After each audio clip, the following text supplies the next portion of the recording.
Realized that she didn't have the strength to stop Dottore. But this way, she could at least get him to lower his guard. She always worked like that. Always had a backup plan. Well, that's why I'm traveling to Fontaine. She made a request of me long ago, and the time has come to fulfill it. She said that should she ever fail in a mission, she'd like me to deliver her core and Polonia's to the Fontaine Research Institute. She also mentioned that she had made arrangements for people there to set her affairs in order. Some of her personal effects, such as her notes, were left to me. I've decided to take them back to the House of the Hearth, for safekeeping primarily, but also as mementos. However, there is one book among them that I'd like to leave in your care. I'll have someone deliver it to your residence at the flagship at a later date. No, I was specifically warned not to tell her. This is her last wish, and I will abide by it. I can only hope so, but none of us here can know for certain. I bade farewell to Columbina earlier today. As promised, she turned the iridescent moon's marrow over to me. She spent a long time with Sandrone's body, saying her goodbyes. Oh, is she all right? Sandrone's passing has left a great wound in all of our hearts. But Columbina surprised me. She offered me some words of comfort before I departed. Despite being grief-stricken herself, she showed an awareness of the feelings of others around her. She never used to act like this. Clearly, she has grown. And, after these recent events, the Tsaritsa has revoked the Pale Star Edict. Snezhnaya now realizes that the arrest warrant for Columbina was just a ploy by Dottore, who coveted her powers. I shall return to Nodcry to see her as soon as I find the time. I hope that from now on, she too will explore more of the world. Columbina Hyposelenia's journey is only beginning. My ship is here. Traveler, Paimon, we shall meet again. You too. What are you still bumming around for? Isn't Columbina waiting for you? I thought today was the day you'd agreed with her to go find out the truth about your sibling. You're afraid you won't like the truth when you see it. Well, this is new. I was starting to think that nothing could scare you. Don't say that! Wouldn't you be if you were in this situation? Fair point. But I'd say I have more experience facing up to unpleasant truths than the Traveler. They say blood's thicker than water. I know how much you need your family back. More than you need any of your friends. And I'm sure that all your real friends understand that too. No matter what the truth turns out to be, they will stick by you and support you. Whatever, finding the truth is important. But more important still is what you choose to do once you've found it. At least, that's the life lesson I've learned from my experience. What? Now that Dottore's dead and gone? A little, I guess. But it hasn't solved everything. Maybe I regret not getting to end his life with my own hands. Or maybe it's something else. But for whatever reason, I still feel like I have a chip on my shoulder. Either way, I'm going back to Sumeru. Lesser Lord Kusanali is gonna need help dealing with all the chaos Dottore left in his wake. Not just from this incident, but everything he did in the past, too.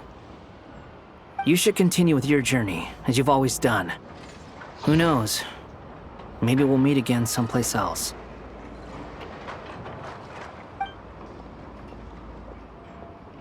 So, what should we do now? If you want to explore a bit more to steady those nerves, Paimon, after all, when Columbina said she knew where your ship was hidden, Paimon promised to give you two some alone time with the truth. It hasn't been all that long since we were last apart, sure, but if Columbina... ain't no biggie. Paimon might be all about that food and fun, but she knows how to do right by people. Paimon's sure you'd prefer to digest the news about your brother in peace. But, no matter what you see, just know you can share it with Paimon. Of course, As long as it's not super private. If you can't make sense of something, let's give it some thought together. And even if we both can't figure it out, Paimon can at least treat you to a nice meal. Glad to hear it. Feel better now? Alrighty. Next up, time.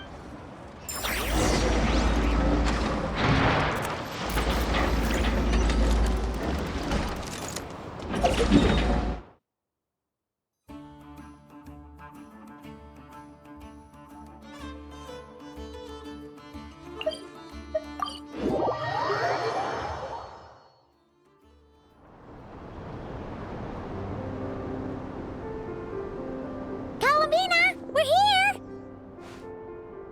Can't quite believe we're meeting out here. We've gotten used to walking over to Silver Moon Hall whenever we go see you.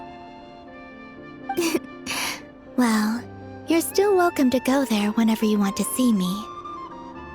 It's just, now that it's all over, I've decided to make some changes. Try and fit. The older generation are still timid around me. They don't dare get too close, and they bow their heads when I walk by. But things are much better with the children. I see more curiosity in their eyes. Hopefully, by the time the next Moon Prayer night comes around, I can enjoy the festival with them as myself, without having to pretend that I'm only dressed up as the Moon Goddess. You'll do fine, Columbina. Paimon's sure they'll realize you're super nice once they get to know you better. You really think so? When we first met, you thought I was a little up in the clouds. Oh, we were just starting out then, come on! So Alma told you, huh? I'm only teasing. I know that I have you to thank for pulling me back down to solid ground. It feels good to finally stand firm on the earth where I was born.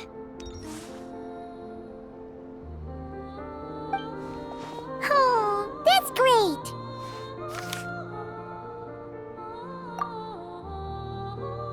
Thank you. I'll make sure not to lose it this time. Well then, are you ready? Ether, what happened to our spaceship back then? Why did you leave? It's time to learn the truth at last. I'm ready as I'll ever be. Good. Then let me open the way for you.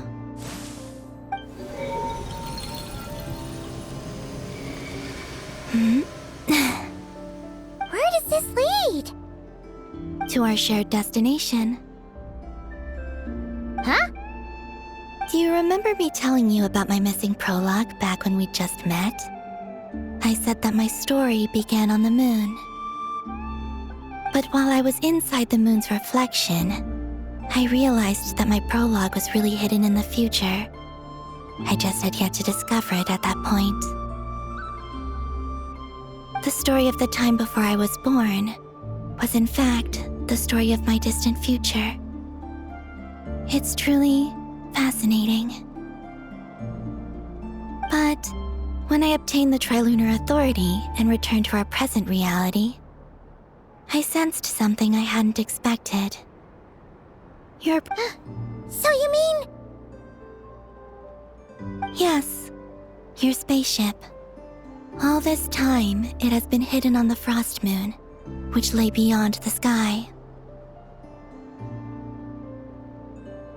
The great ruler of the firmament. The heavenly principles. Wait, them?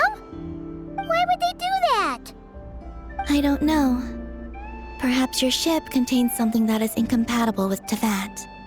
Or something that cannot be known. Oh, did I pick a bad time to say this? I know it must have been hard to work up the courage to do this. Maybe I should have waited until you were on the moon, with no chance to back out. That would've been kinda mean, you know.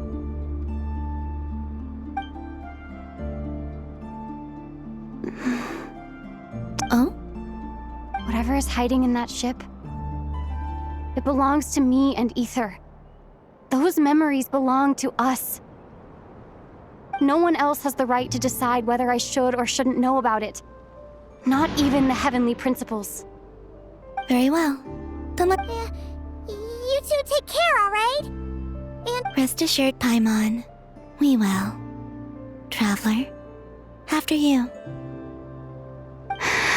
Thinking about the story that we'll find hidden on the moon? Yes. And hoping that it has a happy ending.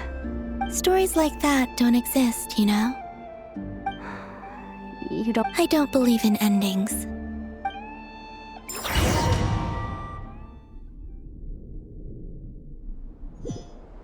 Where am I? This is the pathway I built between Tevat and the Frost Moon. The moon is very far away from us, so it could be a long journey.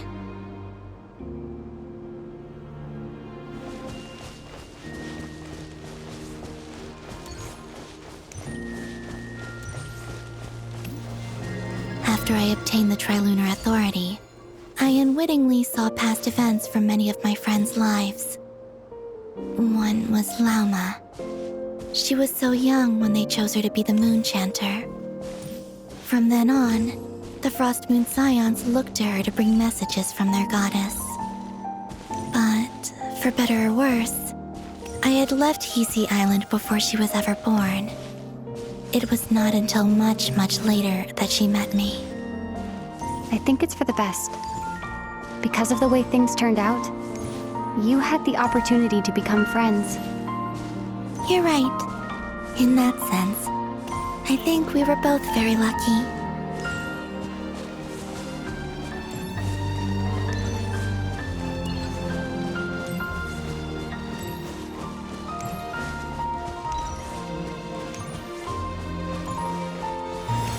Oh, and about that mage, Nicole. I only recently learned that she has lived in Tevat since the time of the Three Moon Sisters. The Moon Goddesses always had a good relationship with the angels. I suppose our friendship continues that tradition.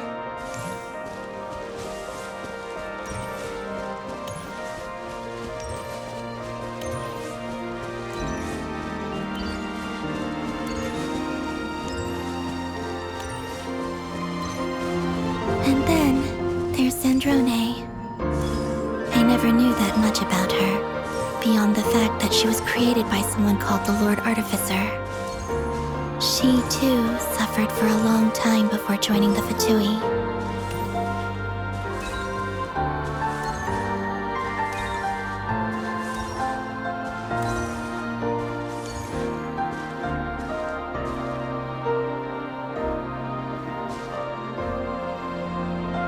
How I wish I could talk to her again, even if only to hear her say nasty things to me.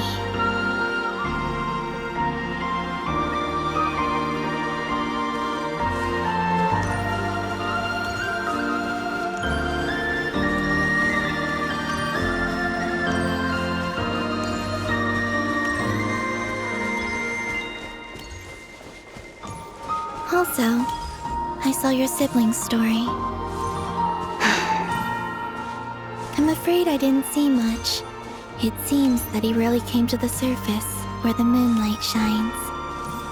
But I did notice that back when you first set out on your journey, he would often appear nearby, gazing at you from afar with a guilty look in his eyes. Ether. Let us speak no more of the past. I probably shouldn't reveal so much about my friends. It's not my place. Let the moonlight carry us forth. We are very close now.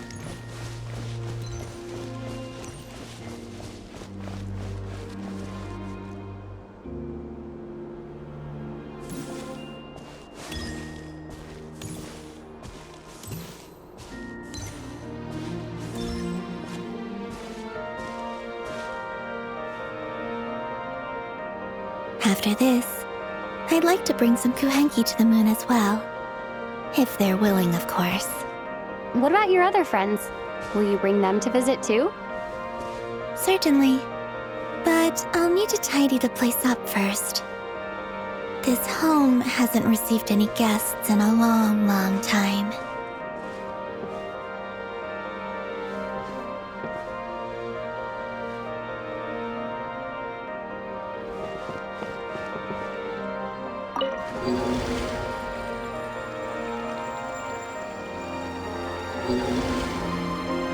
I remember writing something similar with you on Moon Prayer Night. I believe it was called... Dodoko's whirligig.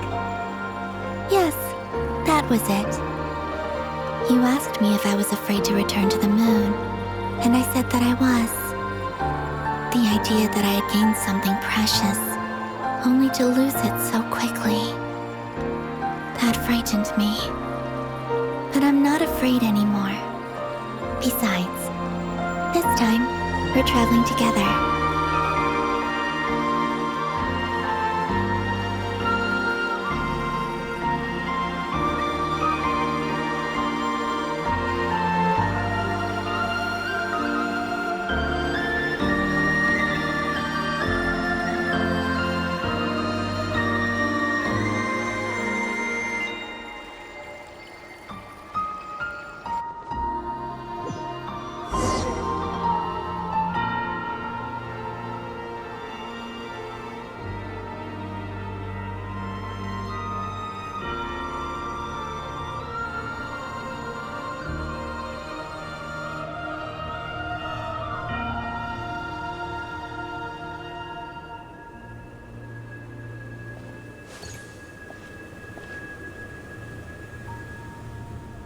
We're here. Over there.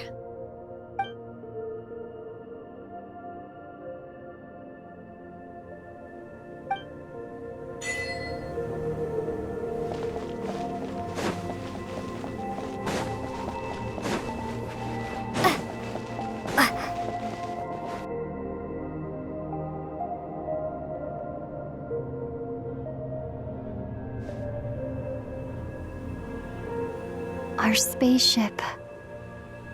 It's huge. I suppose that the moon is the only place one could hide it. It'll be all right. Huh? The way you feel in this moment, I went through it too, on Moon Prayer Night. The door was right in front of me, but I struggled to find the courage to step through. Solitude for me once meant living a life in which even I was absent. But that night, solitude meant throwing away the life I had gained after meeting all of you. Columbina. Go. Retrieve the part of your life that was once lost. Trust me, you will lose nothing by doing so. Look, Tavad is right there. All of our friends are down there, waiting for us. You're right. Thanks, Columbina.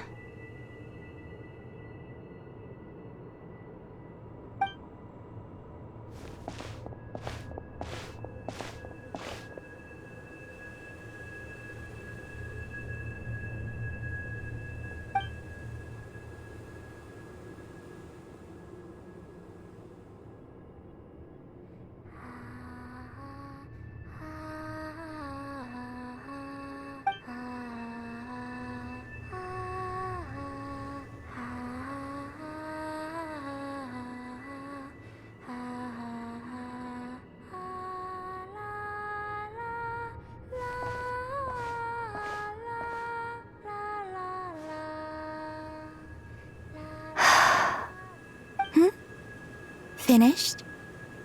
Yeah. Why did you take your eye mask off? Well, since my return, I've decided to take more opportunities to see the world with my own. Besides, I've always wondered how Teyvat looks from the moon.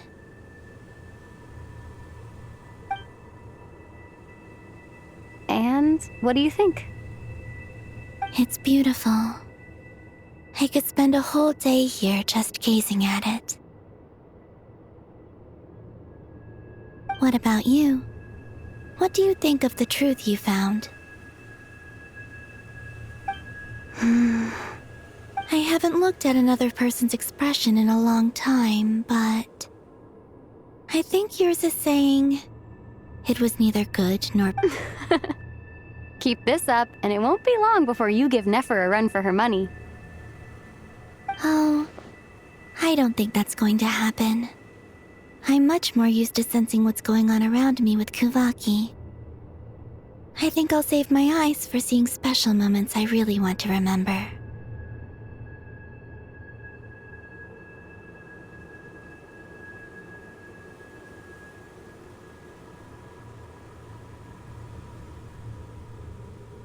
I read the spaceship's flight logs. I always assumed that this was my first time in Tevat.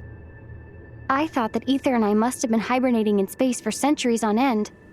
But the logs show that our spaceship flew over the skies of Tevat once before. A long, long time ago. Flew over? So you didn't land? No. The ship barely came to a stop before flying on again. After that, it continued traveling through space for a long time.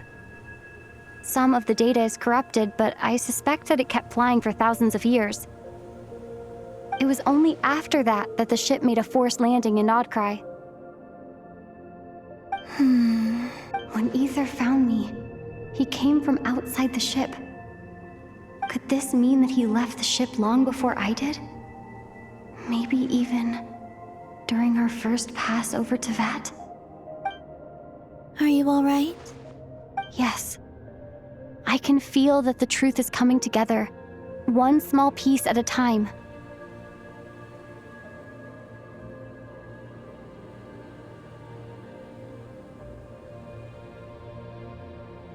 I remember Ether telling me that when he first arrived in Conria, he could not recall the past. So this might be something that even he doesn't know. Here, I made some space for you. Your mind must be racing, and this seems like the perfect place to relax and clear your head. Oh, wait, there's one more thing. What is it? Wait here a moment.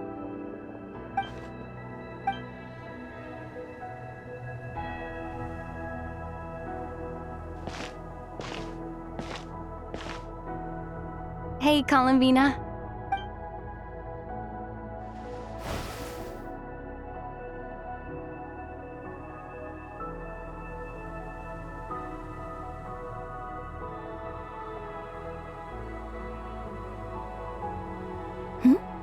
Is that a new outfit? An old one, technically. It's been in a cabinet inside the ship this whole time. It's a matching pair with Ether's. He's always liked this set more. Huh. I don't think there's a huge difference. Really? Yes, it's still the same you. You're the same person, no matter what clothes you wear. Only Columbina would... Traveler, do you consider Tevat your home? Home is wherever Ether is. But then, after all the time I've spent here and everything I've been through... Yes, I'd say it's my home. Would you change your answer if Tevat changed appearance? I mean, if the truth about Tevat turned out to be different than what you thought. I don't know. But I don't think so. The truth is not what matters most to me about Tevat. When I was first born, I longed for a home. And when you get something before you're mature enough to understand the world, you just take it at face value. I thought that a home was a transaction. You give me what I want, and I'll do the same for you. But you and your friends taught me what a true home should look like. You never asked for anything, yet you gave so generously to me. That's because your friendship matters to us. In the past, I thought that my birth in Nodcry must have been a mistake. But after journeying to the distant past where the story began, I realized that it was I who chose Nodcry to be my future home. Now, I am glad that I made that choice.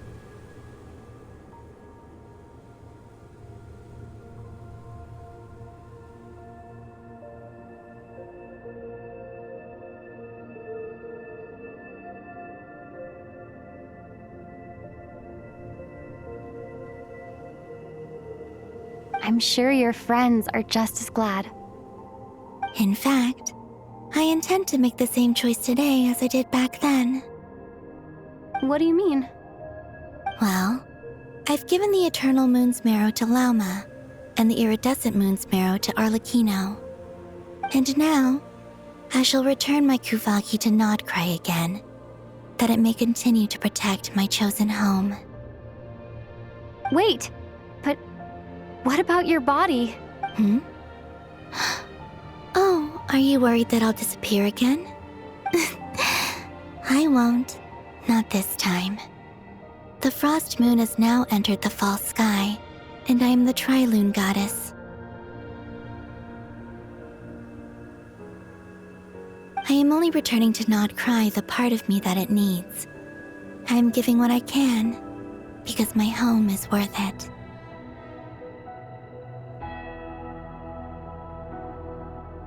Oh, and I have something for you, too. For me? Yes. Come closer.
What was that? I lifted some of the restrictions this world placed on you. I trust this will help in your future adventures. My power. It feels like it's grown. I can use the elements more freely now. Thank you. This will be a great help. You're welcome. I see you as family, and after everything you've done for me, In fact, no. It's not because I owe you. Here, this flower is for you.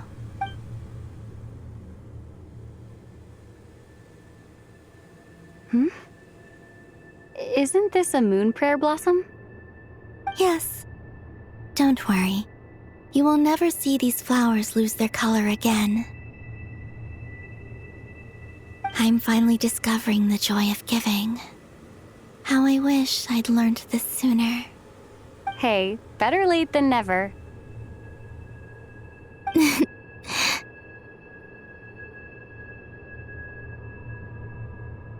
What are you thinking about now?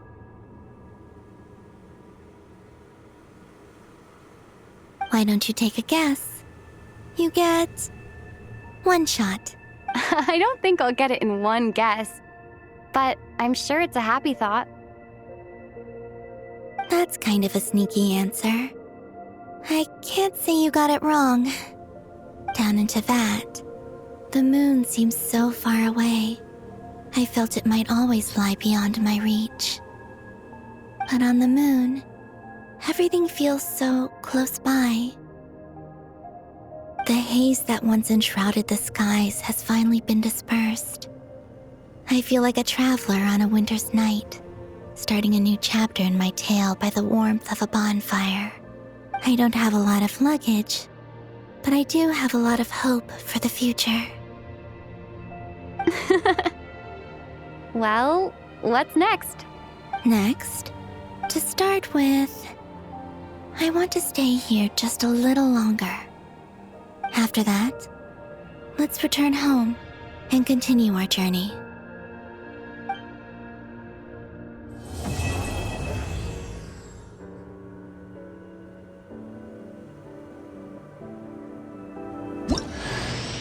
These clothes bring back so many memories.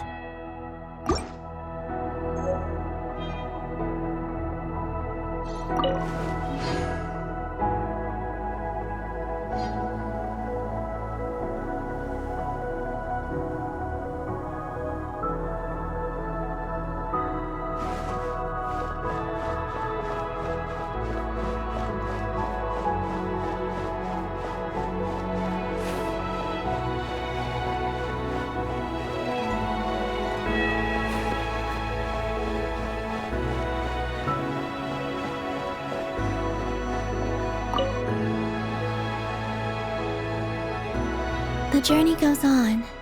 For you, and for me. Like I said, this is not the end. I don't believe there has to be an ending. Oh, is that your next destination? Most people would probably tell you to pack some warm clothes. But I experience things differently than most people, so I can't know how cold it is.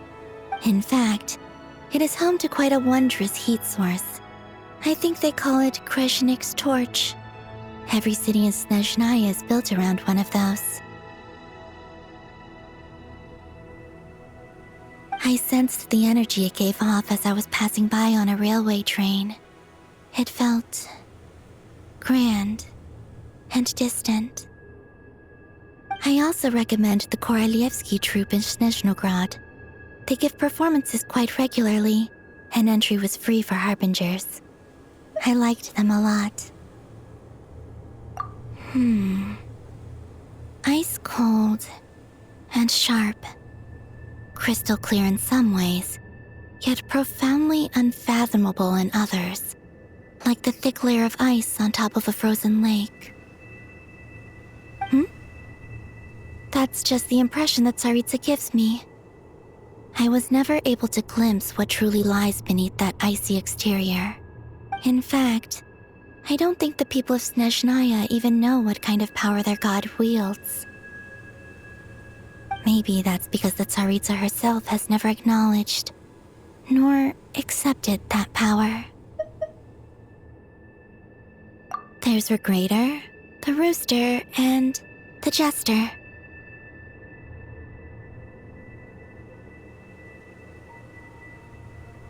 Between them, they control a lot of what happens in Snezhnaya, but I can never wrap my head around how exactly power is split between them. I just know they are each responsible for many specific domains. I noticed that the Rooster and Regrator often appear to get along on the surface, while working against each other in secret. But I wasn't particularly interested, so I tended to keep my distance.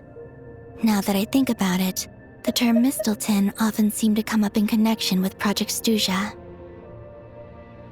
Once things settle down in Nodcry, I'd like to explore the world beyond Snezhnaya. You've told me so many stories about the other places you've been to, and all the friends you've made there. I'm curious to visit those nations and see them for myself. It would also help me learn more about the journey that has made you into the person you are today. Okay. As you continue on your journey, don't forget to gaze up at the moon once in a while. It is, after all, no longer an illusion. It shall cast down its true moonlight, connecting us in truth.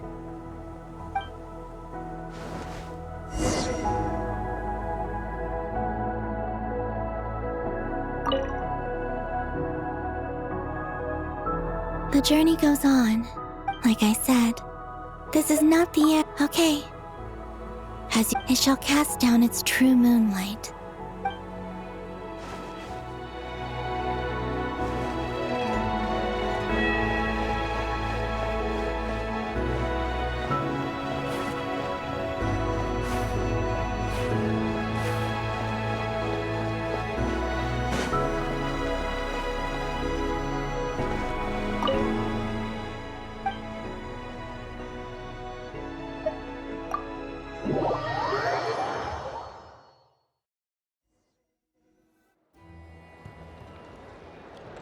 To Jean, acting Grand Master of the Knights of Favonius.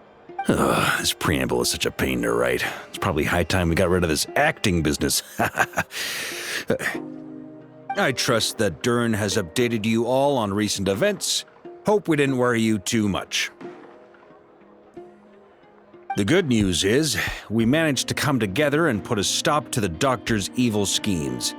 With that, I think it's safe to say that Notcry is finally out of the woods. As for the Fatui, not counting the Damselet, aka the Moon Goddess, who has left their organization, we found ourselves allied in this instance with both the Knave and Marionette. May she rest in peace. As ever, we find ourselves better off for making friends rather than enemies. But until we can ascertain the Tsaritsa's true intentions, the future remains uncertain. In a short while, wait. How am I meant to surprise everyone if I tell them in a letter that I'm heading home? Well, that'll be... Okay, I will begin sending the expeditionary team back home in waves. I'm sure they'll be able to answer any questions. I hope they won't gloss over the details of my many heroic deeds. But if they do, I'm sure it'll be because they're just too exhausted from the long journey. I think of Mondstadt daily. Please give everyone my best regards. P.S. The honorary knight went above and beyond this time. Are there any other honors we can give her? I'll leave it with you. P.P.S. Please be extra nice to Klee for the foreseeable future. I cashed in on the last favor that the Hexen Circle owed us, so we need to earn some more goodwill. If there's any serious problems, feel free to stick me in solitary confinement when I get back. I'll do the time for her. Whew. And that, as they say, is all she wrote. End of an era. And with the moon shining down brighter than ever, I think everyone is going to sleep well tonight.